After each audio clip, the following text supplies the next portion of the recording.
Connaissez-vous Valentine Schlegel? Si vous ne connaissez pas, restez 5 secondes. Née à Sète en 1925 et décédée à Paris en 2021, Valentine a marqué le monde de l'art en tant que sculptrice et céramiste.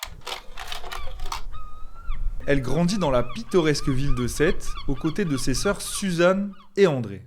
Son grand-père et son père, tous deux artisans, l'initient pendant son enfance à plusieurs techniques artisanales. Elle fait aussi de la gym, du cheval et fera même partie des éclaireuses, un mouvement de scouts avec son gang, les Wakandas. Cette ville portuaire a joué un rôle central dans la formation de Valentine en tant qu'artiste. Son lien profond avec la mer et sa passion pour la navigation ont laissé une empreinte indélébile dans son travail. On le verra juste après, mais ses créations reflètent cette affinité avec différents éléments rappelant les mouvements des vagues ou l'élégance des voiles des bateaux. C'est au sein de cette même ville qu'elle tissera une amitié durable avec Agnès Varda, réalisatrice majeure de la Nouvelle Vague, dont la famille avait fui Bruxelles pour Sète pendant l'occupation. C'est d'ailleurs grâce à Agnès que l'on a beaucoup d'archives photographiques du travail de Valentine. En 1945, elle décide de s'installer à Paris après avoir étudié aux Beaux-Arts de Montpellier dès 1942. C'est à la capitale qu'elle trouve une liberté créative et une liberté des mœurs.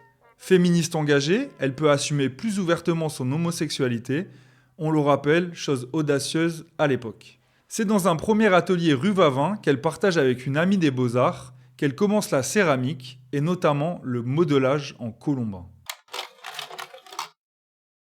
En effet, sa sœur, André, étant mariée avec Jean Vilar, le créateur du Festival d'Avignon, c'est naturellement qu'elle intègre l'équipe et qu'elle sera accessoiriste lors de la première édition. J'ai tout de suite vu qu'il y avait beaucoup à faire pour moi. Les accessoires à construire, les loges à aménager. Pas d'argent. Il fallait tout inventer ou improviser dans l'heure. Les chapeaux, les éléments de décor. Bon, c'était une citation, je ne sais pas si vous avez reconnu mon imitation. Les 4 années suivantes, elle navigue entre les différents postes, régisseuse, souffleuse, costumière, auprès de Léon Gichat. Ultra généreuse, elle fabrique des santons en fonction des pièces qu'elle a vues et qu'elle offre aux acteurs. Les céramiques aux formes biomorphiques de Valentine Schlegel n'ont jamais renoncé à leur fonctionnalité inhérente. Le langage artistique de Schlegel évolue ainsi avec l'idée que chaque objet doit conserver une utilité. Mais en 1959, un couple d'amis qui lui achète un vase lui demande de choisir le meilleur emplacement dans l'appartement. Cependant, aucune place ne convient, à l'exception de la cheminée. Valentine la trouve moche, mais y voit une opportunité. Elle propose de la transformer de manière audacieuse. Cet événement marque le début d'une série prolifique de cheminées en plâtre Staff réalisées pour des clients.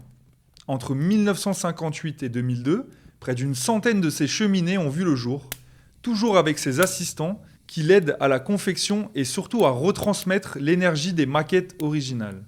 Ces cheminées deviennent des sculptures à vivre, intégrant des sièges, des bibliothèques ou même des bureaux. Bien entendu, on ne peut pas réduire le travail de Valentine aux seules cheminées. Elle continuera toujours de travailler la céramique, mais aussi à explorer des nouveaux médiums qu'elle intégrera dans ses commandes, comme ces magnifiques portes tapissées en cuir.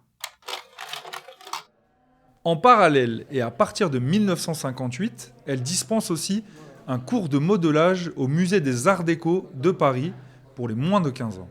Un moyen de survie économique certes, mais aussi une véritable passion de la transmission qui dure jusqu'en 1987. Ce cours apparaît d'ailleurs dans le film d'Agnès Varda, Les enfants au musée. Enfin, une dernière anecdote tranchante. Elle collectionnait les couteaux.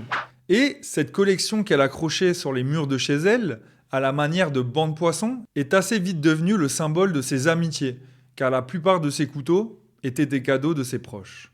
Je vais finir par une citation du livre d'Hélène Bertin, sur lequel je me suis appuyé, qui s'appelle « Je dors, je travaille » pour faire cette vidéo, principalement. Je n'ai pas essayé de faire une œuvre. Il fallait vivre et survivre avec ce que j'avais, un corps solide. Une œuvre liée au corps, l'utilitaire.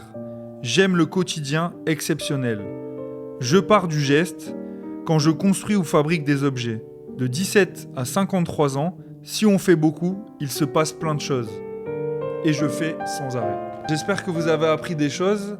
En tout cas, moi j'ai pris plaisir à fouiller un peu dans la biographie de Valentine et de découvrir ce travail. N'hésitez pas à mettre en commentaire le nom d'un artiste que vous voulez voir dans ce même type de format parce que ça sera un plaisir d'apprendre des nouvelles choses. On se retrouve bientôt pour un podcast ou une nouvelle vidéo sur ma chaîne YouTube. Abonnez-vous, la cloche, bam, bam, bam.